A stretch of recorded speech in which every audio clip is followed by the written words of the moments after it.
اور army chief general Syed Asim Munir کا CMH Rawalpindi کا دورہ۔ آپریشن بنیان مرصوص کے دوران زخمی ہونے والے جوانوں اور شہریوں کی عیادت کی۔ کہا ہمارے شہریوں اور سپاہیوں کی جرأت اور قربانی پاکستان کی سلامتی کی بنیاد ہے۔ دشمن کا کوئی بھی ناپاک منصوبہ پاک فوج کے عزم کو متزلزل نہیں کر سکتا۔ Army chief general Syed Asim Munir کا CMH راولپنڈی کا دورہ۔ سپہ سالار نے مارکہ حق آپریشن بنیان مرصوص کے دوران زخمی ہونے والے سپاہیوں اور معصوم شہریوں کی عیادت کی۔ زخمیوں سے فرداً ملاقات کی، ان کی بے مثال جرأت و بہادری اور ثابت قدمی کو سراہا۔ افواج پاکستان کی جانب سے زخمیوں کی بحالی اور فلاح و بہبود کے عزم کا ادا کیا۔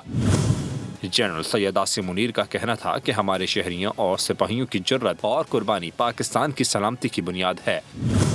پوری قوم اپنی مسلح افواج کے ہر رکن کے ساتھ بھرپور عزم اور یکجہتی کے ساتھ کھڑی ہے۔